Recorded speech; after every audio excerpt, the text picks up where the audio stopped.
برادران ملت اسلامی، السلام علیکم ورحمۃ اللہ وبرکاتہ۔ الحمد للہ الحنان المنان الذي خلق الانسان وعلمه البيان، والصلاة والسلام على رسوله سید الانس والجان وعلى آلہ واصحابہ ذوی الخیر والاحسان، اما بعد فأعوذ بالله من الشيطان الرجيم، بسم الله الرحمن الرحيم، وقل جاء الحق وزهق الباطل إن الباطل كان زهوقا، صدق الله مولانا العظیم۔ بارگاہ رسالت معاب صلی اللہ علیہ وسلم میں درود پاک کا ہدیہ پیش کریں۔ اللہم صلی علی سیدنا و مولانا محمد معدن الجود والکرم وآلہ واصحابہ الکرام وابنہ الکریم وبارک وسلم صلاۃ دائمۃ سرمدا ابدا۔ عزیزان گرامی وقار، میں یہ چاہتا ہوں جہاں پر آ کر ہم رکے تھے وہیں سے ہم پھر آگے بڑھتے ہیں۔ ہم رکے تھے کہاں آ کر؟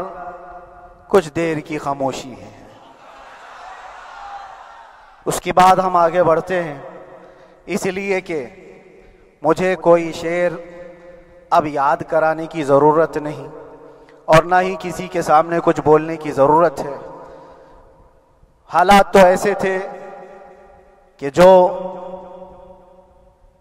نان مسلم تھے وہ بھی ہمیں جیل میں دیکھ کر یہی کہتے تھے کہ آپ ہی نے کہا یہ فلاں بات۔ ہم نے کہا اللہ تبارک و تعالیٰ نے تم کو بھی یاد کرا دیا۔ میرے عزیزو، ستیزہ کار رہا ہے ازل سے تا امروز، شرار ابو لہبی سے چراغ مصطفیٰ بھی۔ یہ آج کل کے معاملات نہیں، ابتدا سے حق اور باطل کے معرکے ہوتے رہے۔ لیکن ایک بات میں آپ سب کو بتانا چاہتا ہوں، مظفر کو مقید نہ سمجھ اے سیاد۔ سیدنا مظفر حسین کچھوچھوی رحمۃ اللہ تعالیٰ علیہ جیل گئے تھے، قید میں تھے، تب انہوں نے یہ شعر کہا تھا کہ مظفر کو مقید نہ سمجھ اے سیاد، میری یہ اسیری بھی سنت آبائی ہے، میرے آبا و اجداد کی سنت ہے جس پر میں عمل کر کے آ رہا ہوں، میرے بزرگوں کی یہ سنت تھی۔ بہرحال جن کو جس راستے سے مجھے گزارنا تھا، لوگوں کے دلوں میں یہ ٹھنڈک تھی شاید کہ زبان بند کر کے چند دنوں کے لیے قید کر دیا جائے، مگر میرا عقیدہ یہ تھا کہ اللہ تبارک و تعالی جب تک چاہے کہ کوئی اس کے لیے پابندی نہیں لگا سکتا۔ وَإِن يَمْسَسْكَ اللَّهُ بِضُرٍّ فَلَا كَاشِفَ لَهُ إِلَّا هُوَ، رب تعالیٰ فرماتا ہے اگر اللہ تعالیٰ تمہیں کوئی مصیبت دے تو اس کے علاوہ کوئی ٹال نہیں سکتا۔ وَإِن يَمْسَسْكَ اللَّهُ بِخَيْرٍ فَلَا رَادَّ لِفَضْلِهِ، اور اللہ کسی کو بھلائی دے دے تو پھر اس کو روک بھی کوئی نہیں سکتا۔ مولا تبارک و تعالیٰ اگر کسی کو کوئی مقام عطا کر دے تو ہزاروں کیڑوں کے پھڑپھڑانے سے وہ مقام ختم بھی نہیں ہو سکتا۔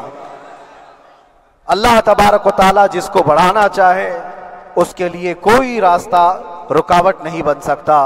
اس لیے کہ ہم نے تاریخ میں دیکھا ہے پیبند لگے کپڑے پہننے والے، پیروں میں چپل نہیں تھے، جن کے ناخن تک اکھڑ جاتے تھے، لیکن وہ جب چلتے تھے قیصر و کسریٰ بھی کانپتے تھے۔ جن کا ہی یہ نعرہ تھا ٹل نہ سکتے تھے جنگ میں اگر اڑ جاتے تھے، پاؤں شیروں کے بھی میدان سے اکھڑ جاتے تھے، حق سے سرکش ہوا کوئی تو بگڑ جاتے تھے، ارے تیغ کیا چیز ہے ہم توپ سے بھی لڑ جاتے تھے۔ یہ وہ صحابہ کرام اور اسلاف کرام، ان کا یہ معمول تھا۔ بظاہر ان کے پاس کوئی اسباب نہیں تھے لیکن اللہ کی مدد تھی، وہ پانی کی طرح بہتے ہوئے چلے گئے، نہ چٹانوں نے ان کا راستہ روکا، نہ دریاؤں نے ان کا راستہ روکا، وہ جس طرف سے جاتے تھے اللہ تعالیٰ ان کے لیے راستے بناتا تھا۔ عزیزان گرامی وقار، کون ہے وہ جو دریائے دجلہ میں اپنے گھوڑے دوڑائے تھے؟ کون ہے وہ جو دریا میں اپنی کشتیاں ڈال کر جلا دیا تھا کہ واپس جانے کا کوئی تصور نہ ہو؟ یہ سب میرے مصطفیٰ کریم کے دیوانوں کی ہی بات تھی۔ اسی لیے آج بھی دنیا گھبراتی ہے تو شانے لوگوں سے نہیں، دیوانوں سے ہی گھبراتی ہے۔ بہت زیادہ چالاک رہنے والوں سے نہیں، دیوانوں سے دنیا گھبراتی ہے، اس لیے کہ دنیا کو پتا ہے، دنیا جانتی ہے کہ دیوانہ کہاں دیکھتا ہے کسی کو پتا نہیں۔ اور یہ اس دیوانے کی بات کر رہا ہوں جس کے لیے اللہ کے حبیب صلی اللہ تعالی علیہ وسلم کی عزت و وقار سب سے اول ہے۔ عزیزان گرامی وقار، آج آپ کے سامنے حاضر آیا، یہ میرے استاد گرامی، مربی، استاذ الاساتذہ، برادر گرامی حضرت العلامہ مفتی زبیر احمد صاحب قبلہ ادام اللہ اقبالہ، جنہوں نے دن رات ایک کر دیے تھے۔ میرے خیال سے 8 مہینے میں جتنے ان کے بال سفید ہوئے اس سے زیادہ نہیں ہوئے ہوں گے، صرف اس لیے نہیں کہ ایک بھائی کے لیے، اس لیے بھی لڑ رہے تھے کہ ایک عالم کے لیے جس سے دین کا بہت سارا حصہ وابستہ ہے۔ ان کی محنتیں رائگاں نہ گئیں۔ بہت سارے میرے احباب و اقربا، خاص طور پر مدن پورہ اور وکرولی سے، جنہوں نے اپنے گھر بار چھوڑ کر میرے لیے دوڑتے بھاگتے رہے، اللہ رب العزت اس بات کا شاہد ہے، ایک ایک دن اندر میں نے سب کے لیے دعائیں کی ہیں، اور ایسا نہیں کہ کوئی دن بھولا جاتا، اور باہر کی ہمیشہ یہ خبریں آتی رہتی ہیں کہ حالات کیسے کے کیسے ہوتے جا رہے ہیں۔ کبھی اگر گھبراہٹ اور بے چینی ہوتی تو میرے عزیزوں صرف ایک ہی بات ہمارے پاس تھی علاج کے لیے، ایک ہی علاج تھا۔ جب بے چینی بڑھ جاتی، اپنوں سے رابطہ نہیں ہو پاتا اور کسی کے خبر نہ پہنچتی، کھانے پینے کی تکلیفیں، رہنے سہنے کی مصیبتیں جب سر پر آتی تو ایک ہی علاج تھا، ان کے نثار کوئی کیسے ہی رنج میں ہو، ان کے نثار کوئی کیسے ہی رنج میں ہو، جب یاد آ گئے ہیں سب غم بھلا دیے ہیں، جب یاد آ گئے ہیں سب غم بھلا دیے ہیں۔ اس رسول محترم صلی اللہ تعالی علیہ وسلم کا احسان عظیم ہے۔ بار بار مجھے یہ احساس ہوتا رہا، پوری دنیا اگر چھوڑ دے مگر یقین تھا آمنہ کا لال کبھی نہیں چھوڑے گا، اور چھوڑا بھی نہیں، اور چھوڑا بھی نہیں۔ ہر رات جو ہمارا معمول تھا، ہم نے جو دیکھا، ہماری پچھلی زندگی میں ہم نے اتنے عجائبات نہیں دیکھے ہوں گے جو 8 مہینے کے اندر ہم نے دیکھے۔ نبی پاک صلی اللہ تعالی علیہ وسلم کے انعامات و اکرامات، رب تبارک و تعالیٰ کی مدد سے دل مضبوط ہوتا ہے۔ عزیزان گرامی، ہم نے تو وہاں ایسے لوگوں کو دیکھا جو ڈپریشن کا شکار ہو کر کافر بھی ہو گئے، اور حالات سے گھبرا کر کے وہ انکار کر بیٹھے، کوئی خدا نہیں ہے، کوئی مدد نہیں آتی ہے۔ ایسے حالات وہاں دیکھے، لیکن ان حالات میں بھی اللہ تبارک و تعالیٰ کی مدد ساتھ رہی۔ رسول پاک صلی اللہ تعالیٰ علیہ وسلم کا انعام و اکرام یہ تھا کہ جس طرح سے گئے تھے اسی طرح سے واپس بھی آئے، جس طرح سے گئے تھے ویسی واپس آئے، اور نہ میرے مصطفیٰ نے باہر میری عزت میں کمی کی، نہ اندر عزت میں کمی کی، کہیں پر بھی نہیں۔ الحمدللہ، جس شان کے ساتھ رسول پاک صلی اللہ تعالیٰ علیہ وسلم اپنے چاہنے والوں کو رکھتے ہیں، وہ میں نے دنیا میں دیکھا، اور پھر یہ عرض کیا آقا، آج آپ کی عزت پر بات کرنے والے کو چاہے وہ 1000 کال کوٹری کے اندر ہو، آپ عزت کے ساتھ بٹھاتے ہیں تو پھر قیامت کے دن اس کی عزت کا کیا حال ہوگا؟ عرش حق ہے مسند رفعت رسول اللہ کی، دیکھنی ہے حشر میں عزت رسول اللہ کی۔ میرے عزیزو، ایک بات کو طے کر کے چلو، انہیں جانا، انہیں مانا، نہ رکھا غیر سے کام، للہ الحمد میں دنیا سے مسلمان گیا۔ اس ایک بات میں جو عزت ہے، دنیا کے کسی مقام و منصب اور مرتبے میں عزت نہیں ہے۔ اور حالات دنیا انشاءاللہ میں سناتا رہوں گا۔ اللہ تبارک و تعالیٰ جب تک یہ زبان رکھا ہے، حق بولتے رہیں گے اور سناتے رہیں گے، اور بھی حالات آپ کو انشاءاللہ العزیز آگے سناتے رہیں گے۔ لیکن آج خصوصیت کے ساتھ میں جمعہ کے لیے اسی لیے حاضر آیا کہ یہاں کے لوگ پل پل یاد کرتے رہے۔ حضرت مجھے ہر بار خبر دیتے کہ جب نماز سے فارغ ہو کر کے میں نکلوں تو مجھے لوگ پکڑ لیتے، کیا ہوا، اب کیا خبر ہے؟ تو جس قدر آپ کی بے چینی تھی، بے قراری تھی، میرے عزیزو، مجھے بھی ملنے کی بے چینی اور بے قراری تھی، لیکن یہ ایک سٹیج تھا جس سے گزارا گیا ہے، ایک مقام تھا جس سے گزارا گیا۔ میں تو ایک نکما آدمی، میں تو ایک کم پڑا ہوا ہوں، لیکن آپ کو بزرگان دین کی اگر تاریخ پتہ ہو، امام اعظم ابو حنیفہ رضی اللہ تعالیٰ عنہ، جن کو ناحق جیل میں رکھا گیا تھا، امام موسیٰ کاظم رضی اللہ تعالیٰ 7 سال تک قید میں رہے۔ یہ کون امام موسیٰ کاظم؟ جن کے دربار میں جانے کے لیے غوث اعظم عبد القادر جیلانی رضی اللہ تعالیٰ 4 کلومیٹر دور اپنی چپل اتار دیا کرتے تھے۔ امام موسیٰ کاظم کا وہ دربار ہے جن کو باب الحوائج کہا جاتا ہے۔ اس امام کو 7 سال تک بغیر کسی قصور کے قید میں رکھا گیا، اور حد تو یہ ہے کہ اسی قید خانے میں زہر دے کر کے آپ کو مارا گیا ہے۔ آپ کا جنازہ جیل سے نکلا تھا۔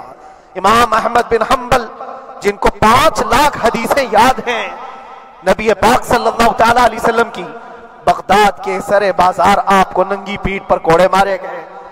آپ کو اندازہ ہے بزرگان دین کی ایک لمبی فہرست ہے۔ جب میں وہاں گیا تھا تو ایک بزرگ کی بڑی یاد آئی، وہ تھے حضرت مجدد الفسانی رضی اللہ تعالیٰ۔ اکبر جیسے ڈکٹیٹر کے سامنے، اس زمانے کے سب سے بڑے ڈکٹیٹر بادشاہ کے سامنے آپ نے حق بات کا اعلان کیا تھا۔ مجدد الفسانی رحمۃ اللہ تعالیٰ علیہ نے فرمایا تھا کہ اسلام نام سے جو دین ہوگا وہ محمد عربی کا لایا ہوا ہی دین ہوگا، کسی اور بادشاہ کا بنایا ہوا نہیں ہوگا۔ اس بات پر آپ کو قید میں ڈالا گیا تھا، 8 سال تک قید میں رکھا گیا۔ 8 سال میں بادشاہ مر بھی گیا، بیٹا بادشاہ بنا، لیکن کسی نے آ کر جہانگیر کے سامنے یہ بات رکھی کہ آپ کے باپ نے جس مولانا کو قید میں ڈالا تھا گوالیار کی جیل میں، 8 سال میں جیل کا نقشہ بدلا ہوا ہے۔ تو بادشاہ نے پوچھا ہوا کیا ہے؟ کہا کہ اس مولانا نے 8 سال میں تقریباً 700 قیدیوں کو عالم بنا دیا ہے۔ درس حدیث، درس تفسیر، قرآن کا علم، نمازیں جماعتوں سے وہاں اس طرح ادا ہوتی ہیں جیسے لگتا ہے گنبد خضرا کی چھاؤں میں ہے۔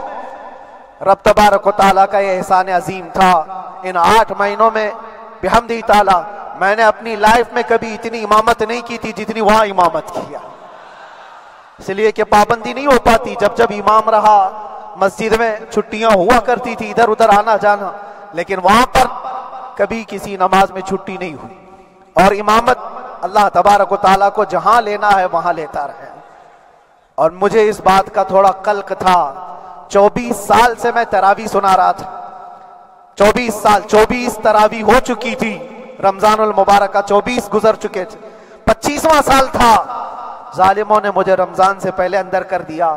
بار بار یہ خواہش ہوتی تھی کہ میری تراویح چھوٹنے نہ پائے، 25ویں تراویح ہے، 25ویں محراب ہے، لیکن رب تبارک و تعالیٰ کا احسان، اندر موجود سارے مسلمانوں نے یہ مطالبہ کیا کہ ہم یہاں جماعت سے تراویح قائم کریں گے۔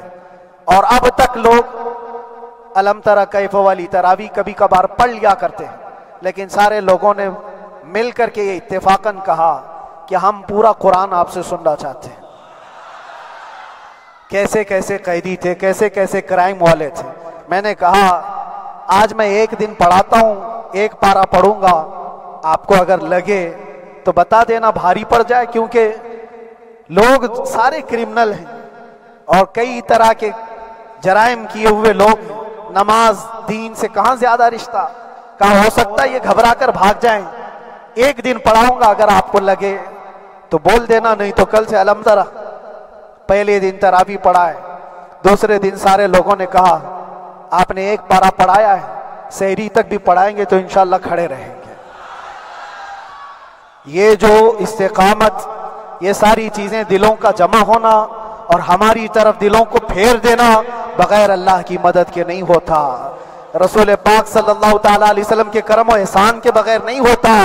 وہ تراویح بھی پڑھتے رہے، تفسیر قرآن بھی سنتے رہے اور قرآن کی تعلیم بھی لیتے رہے۔ پھر مجھے اندازہ یہ ہوا کہ رب تبارک و تعالیٰ کی منشا یہ تھی کہ ہماری تراویح کی محراب کی سلور جبلی جیل کے اندر ہو جائے۔ مجھے اس بات کا کوئی قلق نہیں رہا کہ میری کوئی چیز چھوٹ گئی ہے۔ ہاں، عید، بقرعید، محرم، یہ تمام چیزیں لوگوں کی یاد تو رہتی، رشتہ دار، احباب، اقربا کی یاد، لیکن اللہ کی مرضی، میرا رب تبارک و تعالیٰ جو پسند کرے اس میں ہم راضی ہیں۔ اگر مولا یہ چاہتا ہے کہ میں تنہا پڑھوں تو اس کی رضا میں ہم راضی ہیں، اگر وہ چاہتا ہے کہ مجمع ہزاروں میں ہم نماز ادا کریں تو اس کی مرضی پر ہم قائم ہیں۔ عزیزان گرامی وقار، صبر و سکون کے ساتھ جو حالات گزرے اس میں سب سے بڑا کردار آپ سب کی دعاؤں کا ہے، سب کی دعاؤں کا۔ مشائخ، سارے پیران اعظام، تمام سلاسل کے اور ہر مسجد کے امام اپنے محراب اور منبر سے جو دعا کرتے رہے، یہ سارا ذخیرہ میرے لیے اتنا بڑا ہے جس کو میں بیان نہیں کر سکتا۔ ہر ایک کی جانب سے دعائیں، عورتوں بچوں کی طرف سے منتیں، روزے، نہ جانے کیا کیا کر لیا۔ پھر مجھے اندازہ ہوا کہ صرف اپنے آرام اور اپنی راحت کے لیے پھڑپھڑانے سے کچھ نہیں ہوگا۔ رب تبارک و تعالیٰ یہ چاہتا ہے کہ پوری امت مل کر کے اس فقیر کے لیے دعا کرے، اور اللہ تعالیٰ کو جب تک منظور تھا تمہاری دعائیں ہوتی رہی۔ بعض لوگوں کو یہ خیال بھی آیا، کچھ میرے احبا اقربا رشتہ داروں نے بھی کہا اتنی ساری دعائیں ہوئی، اتنی ساری دعائیں ہوئی، قبول کیوں نہیں ہوتی؟ ایک بات یاد رکھو، پوری دنیا مل کر کھڑے ہو کر دعا کرے، اللہ کی قدرت پر کوئی کام کرنا واجب نہیں ہے، اللہ پر کوئی چیز واجب نہیں ہے۔ اگر وہ اپنے فضل سے عطا کر دے تو اس کا احسان ہے، اس کا احسان ہے۔ اب چاہے وہ سال بھر میں قبول کرے کہ 5 سال میں قبول کرے۔ ایک بات یاد آتی ہے میرے عزیزوں، ہماری قید تو 8 مہینے کی ہوگی، ان بزرگان دین کی قید 8 سال 7 سال۔ امام محمد بن حسن عسکری 20 سال تک قید میں رہے، 20 سال تک اندر سلاخوں کے پیچھے بند رکھا گیا۔ یہ اہل بیت اطہار ہیں، ائمہ اعظام ہیں، ان کی تکلیفیں دیکھ کر پھر ہماری تکلیف چھوٹی لگتی، اور پھر نبی پاک صلی اللہ تعالیٰ علیہ وسلم کی یاد آتی۔ صرف اس بات کا ہمیں فخر تھا کہ تم نے کبھی چوری کے الزام میں تو نہیں گرفتار کیا، کسی گھناؤنے الزام میں تو نہیں گرفتار کیا۔ ہاں اگر کسی بات پر گرفتار کیا ہے تو ان سے پوچھو تو اب یہ بولنے میں بھی شرم کرتے ہیں، مولانا کو کیوں گرفتار کیا ہے، مولانا کو کیوں اندر رکھا ہے؟ شرم آتی ہے بولنے میں، کیونکہ انہوں نے کچھ ایسا بولا تھا جس کو بولنے میں شرم آتی۔ کیا بولا تھا میرے عزیزوں؟ یہ ایک الگ کہانی ہے، ابھی میں اس پر کچھ گفتگو نہیں کرتا، اس لیے کہ ہر ایک کو یاد ہو چکی ہے، ہر ایک کو یاد ہے، میں اس کہانی کی طرف نہیں جاتا۔ لیکن اتنا مجھے آج اس ملک میں رہتے ہوئے احساس ہے کہ ابھی بھی انصاف ختم نہیں ہوا ہے۔ انصاف پوری طرح ختم ہو جائے تو اللہ کا عذاب آ جائے گا، اللہ کا عذاب آ جائے گا۔ چند لوگ ناانصافی کر سکتے ہیں، لیکن پوری کی پورے روئے زمین پر رہنے والے انسان ناانصافی کرے، ایسا نہیں ہوتا۔ ہمارے حق میں سپریم کی طرف سے جو انصاف آیا ہے، ہمارے دل میں اس قدر جگہ ہے آج، اور اس قدر احساس ہے کہ ہمیں یہ اندازہ آج بھی ہوتا ہے کہ چاہے کچھ بھی ہو جائے لیکن انصاف پوری طرح سے مر نہیں سکتا، انصاف پوری طرح سے مر نہیں سکتا۔ یہ ہمارا ملک عزیز ہندوستان کسی خاص آدمی کے ٹھیکیداری میں نہیں ہے، سبھی کا خون شامل ہے یہاں کی مٹی میں، کسی کے باپ کا ہندوستان تھوڑی ہے، ہمارا بھی ہے، آپ کا بھی ہے، سب کا بھی ہے۔ اور میرے عزیزو پتہ نہیں، یہ بھی شاید راحت اندوری صاحب کا شعر ہے، اور اس سے پہلے بھی کچھ بولا تھا، وہ بھی ان کا ہی تھا، تو ڈینجر ہی ہوا کرتا ہے۔ اللہ تبارک و تعالیٰ آپ سب پر فضل فرمائے، کرم فرمائے۔ جو چیز خاص طور پر بولنی ہے وہ یہ ہے، ان حالات سے آج جو گھبرائے ہوئے ہیں یہ وہ لوگ ہیں جو عیش پرست ہیں۔ میں کسی کو خاص ٹارگٹ کر کے نہیں کہنا چاہتا، لیکن بہت سارے وہ لوگ جو اثر و رسوخ رکھتے ہیں لیکن وہ آگے آنا نہیں چاہتے۔ دین اسلام پر حملے ہوں، حضور پاک کی عزت پر حملہ ہو، کسی کو بولنا نہیں ہے، کیونکہ پتہ ہے دیکھو اس مولانا کو کس طرح کی ہے، اسی طرح دوسروں کو بھی کر دیا جائے۔ جو کمفرٹ زون میں بیٹھنے کے عادی ہو گئے وہ اپنا ایریا چھوڑ کر ہٹنا نہیں چاہتے۔ اگر میں کچھ کہوں گا حضور پاک صلی اللہ تعالیٰ علیہ وسلم کی ناموس کے لیے تو میرا عیش خطرے میں آ جائے گا۔ اکثر کی یہی سوچ ہے، میرا تو اپنا دھندا ہے، میرا بزنس ہے، میرے بیوی بچے ہیں، ہو سکتا ہے مولانا کو کسی چیز کی فکر نہیں ہوگی۔ آپ کو میں بتاؤں، آپ کو اندازہ نہیں ہمارے دل میں ہمارے بچوں کی کتنی محبت ہے۔ میرے بھی چھوٹے سے بچے ہیں، جب وہ جیل کی سلاخوں کے سامنے آ کر آنسو بہاتے تھے تو دل پر چھریاں چلتی تھی. وہ بچے جو ہمیشہ ہمارے سینے پر سوتے رہے, آج میں ان کو چھو بھی نہیں سکتا. جب وہ سلاخوں کے پیچھے کھڑے ہو کر دور سے رو کر کے چلے جاتے 15 منٹ, تو کیا ہمارے دل میں بچوں کی محبت نہیں؟ کیا ہمارے گھر بار نہیں, ہماری بہنیں, ہمارے بھائی, ہماری ماں نہیں؟ کتنے تو دن ایسے ہوئے کہ میری ماں کو دورے پڑتے رہے یاد کے لیے. تو کیا وہ ہمارے اوپر کیفیت نہیں آتی کہ ہم خامخواہ یہ مصیبت کیوں مول لیے؟ میری بیٹی تو جھگڑا کرتی اس بات کو کہ کیوں آپ اکیلے ہو, بہت سارے لوگ ہیں سب کا خیال کرتے ہوئے. لیکن میرے عزیزو, یہ ان کی اپنی محبت ہے. سارا ایک پریوار اور اس سے زیادہ میرے شاگردوں کی ایک دنیا ہے. کتنے ایسے ہیں میں جانتا ہوں کہ 8 مہینے تک نرم غذا نہیں کھائی میرے ان بچوں نے. میں جانتا ہوں ان کا صرف یہ خیال تھا کہ اندر پتہ نہیں جیل میں آپ کیا کھا رہے ہوں گے, ہم یہاں نرم غذا نہیں کھائیں گے, گوشت مچھلی نہیں کھائی. حالانکہ یہ کوئی چیز تمہارے اوپر واجب نہیں تھی. یہ حالات میں اس لیے بتا رہا ہوں میرے عزیز, کسی کے وہم و گمان میں اگر یہ ہے تو نکال دے کہ میرے آس پاس کچھ نہیں ہے, میں کسی کو چاہتا نہیں, یا میرے ساتھ محبتیں نہیں ہیں. کثرت سے محبت کرنے والے لوگ ہیں میرے پاس. میرے ان بھائیوں کی اور میرے بہنوں کی, میرے گھر والوں کی محبت تو ایسی ہے کہ ان کے گھروں کے بچوں کے معاملات بھی بغیر مجھ سے پوچھے نہیں ہوتے. اگر 8 مہینے اندر رہا تو کسی کا رشتہ نہیں تو بات چیت بھی نہیں ہے. رشتہ نہیں ہوگا جب تک یہ نہ آئے. سارے کام ڈیپینڈ رہتے تھے. مجھے بھی ان تمام چیزوں کا احساس ہے, لیکن یہ سب چیزیں ایک طرف, میرے مصطفیٰ کی عزت اپنی طرف.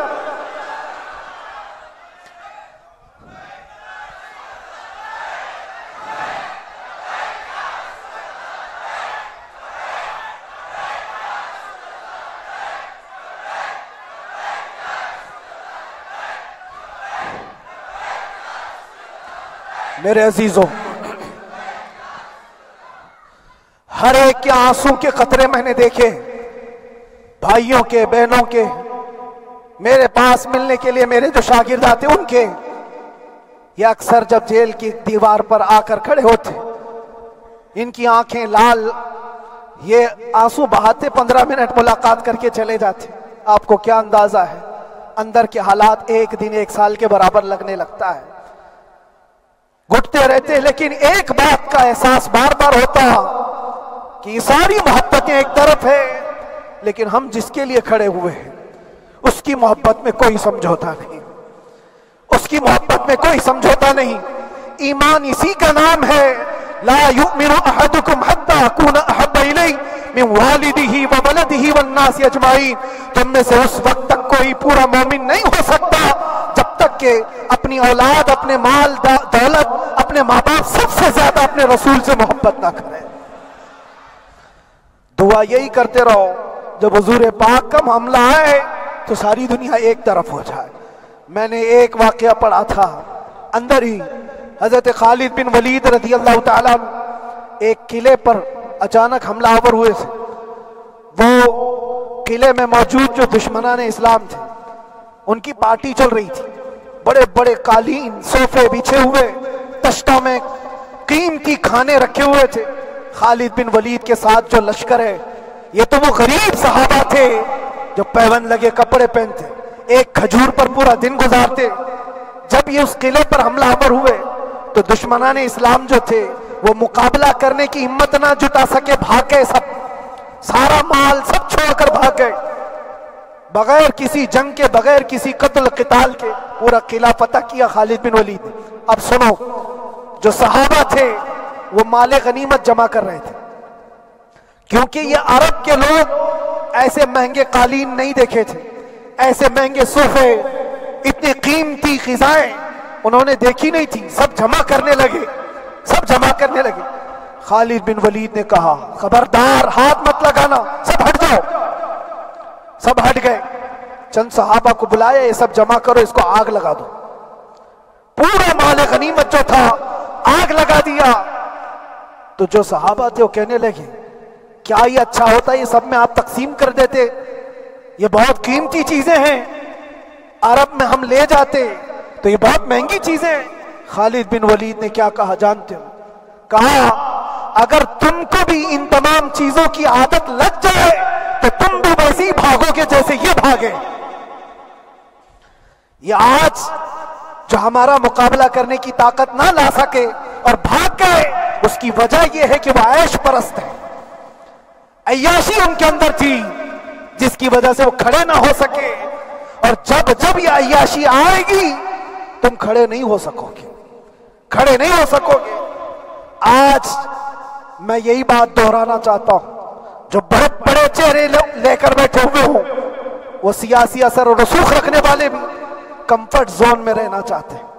میں چند لوگوں کو چھوڑ کر کہہ رہا ہوں، اکثر کا حال یہ وہ سوچتے ہیں کہ ہمارے اس دائرے سے نکلیں گے تو ہمارا عیش خطرے میں آ جائے گا، گھر بار خطرے میں آ جائے گا۔ یہ دنیا کی محبت انسان کو بزدل بناتی ہے، بزدل بناتی ہے۔ اس لیے میرے عزیزو، آپ جب کبھی یہ بات آئے، ایک طرف میرا پورا خاندان، ایک طرف میرے عیش کی زندگی اور ایک طرف رسول پاک کی عزت کا معاملہ، تو آپ مجھے بتاؤ آپ کس بات کا فیصلہ لیں گے؟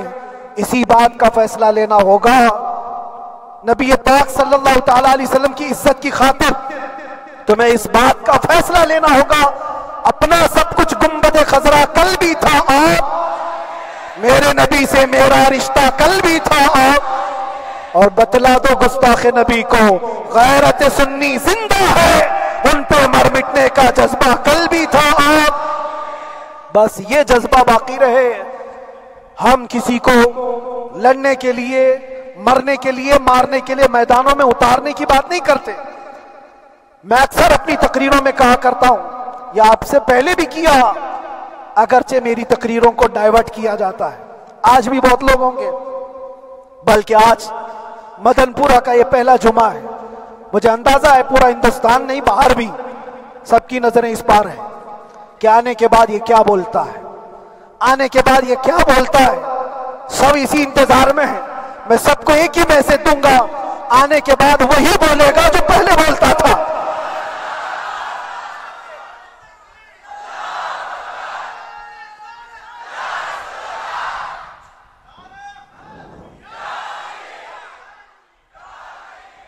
اگر کچھ غلط ہوتا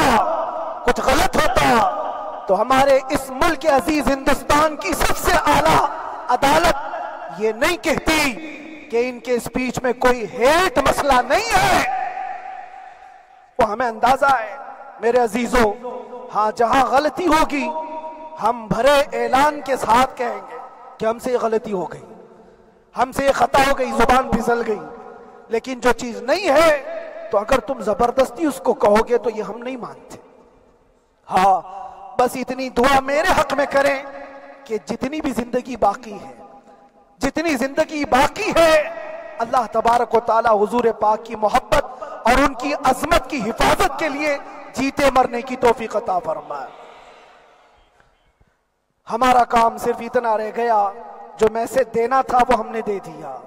اب جو حالات آ رہے ہیں میرے عزیزوں، آپ سب کے لیے بھی میں یہ گزارش کروں گا، دین کی طرف آ جاؤ، سچائی کی طرف آ جاؤ، ورنہ گاجر مولی کی طرح کٹ جاؤ گے، ختم ہو جاؤ گے۔ دین کی طرف آؤ، سچائی کی طرف آؤ۔ اور اسلام نے کہیں پر بھی تمہیں کسی طرح کے آتنک اور دہشت کی تعلیم نہیں دی ہے، کہیں پر کسی ٹیررسٹ کی کوئی بھی تعلقات کی۔ کہیں مجھے کوئی بات بتا دو، اگر کوئی مسلمان اس طرح کی حرکتیں کر جاتا ہے جس کو یہ لوگ بدنام کرتے ہیں، تو ہم سمجھتے ہیں اس کا اسلام سے تعلق نہیں ہوگا۔ اسلام سے تعلق ہوتا تو اس کے اندر صدیق اکبر اور فاروق اعظم کی ادائیں ہوتی۔ آج آپ کو وہ معاشرہ زندہ کرنے کی ضرورت ہے۔ میں نوجوانوں سے کہوں گا، بہت دن گزار لیے ٹک ٹاک پر مجرے، اور تمہارے اس انٹرنیٹ کی دنیا پر جس طرح تم نے آوارگی کر لی ہے، اب وقت کم بچا ہے۔ آ جاؤ میرے نبی پاک کی گنبد کی چھاؤں میں، عزت وہیں پر ہے، انہی کے قدموں میں عزت ہے، اور یہاں پر بھی ہے اور آخرت میں بھی ہے۔ آخرت میں بھی ہے۔ بس اس عزت کے لیے آپ سب سے میں گزارش یہ کروں گا، سچائی کی طرف واپس آ جاؤ، سچائی کی طرف واپس آ جاؤ۔ جو تمہاری نمازیں باقی ہیں اس کو پوری کر لو، اس سے پہلے کہ دنیا تم پر نماز پڑھ دے، اس سے پہلے کہ تمہارے جنازے کی نماز پڑھی جائے، اپنی نمازیں کمپلیٹ کر لو۔ اور علماء ذوی الاحترام کا ادب و احترام اپنے اندر رکھو۔ صرف اس بات کے لیے آپ کو میں احساس دلانا چاہتا ہوں کہ مجھے جس راستے سے گزارا گیا، جتنے دن قید و بند کی صحبتیں گزاری گئی، یہ صرف یہ میسج دینا تھا کہ پھر اس مولانا کا یہ ہو سکتا ہے تو چھوٹے چھوٹوں کی کیا کر دیں گے۔ ایسا اگرچہ آ جائے موقع تب بھی گھبرانے کی ضرورت تھی۔ آپ کو پتا ہے اس ملک عزیز ہندوستان کی آزادی میں 30,000 علماء کو پھانسیوں پر لٹکایا گیا۔ انگریزوں نے 30,000 علماء کو کشمیر سے لے کر دلی تک ہر درخت پر ایک عالم کی لاش لٹکتی تھی۔ انہوں نے قربانیاں دی ہیں، قربانیاں بزرگان دین کے علماء ذوی الاحترام کی ہوئی ہیں۔ یہ اور بات ہے کہ اس جنریشن نے آج ہم کو دیکھا تو ان کو بہت بڑا لگتا ہے، یہ کوئی بہت بڑی بات نہیں تھی، بہت بڑی بات نہیں تھی۔ اس پروسیس سے بہت سارے علماء کو گزارا گیا ہے۔ سرکار مجاہد ملت رحمت اللہ تعالی علیہ ایمرجنسی کے زمانے میں 18 مہینے تک قید میں گزارے، 18 مہینے تک ایمرجنسی، وہ بھی ڈکٹیٹر کا زمانہ تھا۔ اس زمانے میں بھی آپ اندر رہے، لیکن باہر آنے کے بعد نہ آپ کے مشن میں کوئی کمی آئی، نہ آپ کی زبان میں کوئی لکنت آئی۔ اللہ والے جو ہیں وہ اللہ کی رضا کی طرف اور رسول پاک کی رضا کی طرف ہوتے ہیں۔ ہم سب بھی اس مشن کو آج یہاں سے زندہ کرتے ہیں، جہاں سے ہم چھوڑے تھے وہیں سے آگے بڑھتے، جہاں سے ہم چھوڑے تھے وہیں سے ہم آگے بڑھتے ہیں۔ کسی کو اگر کچھ برا لگتا ہے تو وہ اس کے سمجھ کا قصور ہے، اس کے فہم کا قصور ہے۔ ہم نے کسی کو ٹارگٹ کر کے کبھی کہا نہیں، بلکہ یہ تو کامن بات ہے، ایک تو کامن کہی جانے والی بات ہے۔ فخر سے اگر کوئی آدمی اپنے گھر میں کہے کیا بات ہے مولانا آج صبح سے تمہارے گھر میں کچھ ہلچل نہیں ہے، کچھ ہلچل نہیں ہے، ہو سکتا ہے تمہارے گھر میں کوئی نہ ہو، تم اکیلے بیٹھے ہو، بیوی کہیں گئی ہے، ماں کہیں گئی ہے، گھر میں کوئی بنانے والا نہیں ہو، گھر میں خاموشی ہے، تو تم اگر اس کو جواب دے دو کہ کچھ دیر کی خاموشی ہے، شام میں آ جائے گی، کچھ دیر کی خاموشی ہے، شام میں آ جائے گی، تو کیا گناہ کیا، کیا گناہ کیا؟ اس کے حالات پر وہ بول رہا ہے، اس کے گھر میں خاموشی ہے اسی لیے بول رہا ہے۔ ہم نے بھی اسی لیے کہا کچھ دیر کی خاموشی، اس لیے کہ ہم جانتے ہیں اسلام وہ نہیں ہے جو یہاں دکھ رہا ہے آج، اسلام تو وہ تھا جو صدیق اکبر کے زمانے کا تھا، اسلام تو وہ تھا جو فاروق اعظم کا تھا، اسلام تو وہ تھا جو عثمان غنی اور حیدر کرار کا تھا۔ تو وہ جو ہلچل تھی وہ خاموش ہے، صلاح الدین ایوبی کا دور تھا، وہ اسلام کی ہلچل تھی۔ تو میرا گھر آج خاموش ہے، اس لیے تو میں پکار کر کے رہا کچھ دیر کی خاموشی ہے، اور ہمیں اپنے رب سے یقین ہے یہ خاموشی ایک شام ٹوٹے گی، کوئی صلاح الدین آئے گا۔ اور اللہ تبارک و تعالی ہم سب کے اس عزم اور حوصلے کو زندہ رکھے، اور آپ سب کی محبتوں کو سدا سلامت رکھے، اور میرے آقا صلی اللہ تعالی علیہ وسلم کے قدموں پر مر مٹنے کی ہمیں توفیق عطا فرمائے۔ وآخر دعوانا الحمدللہ رب العالمین، لبیک یا رسول اللہ۔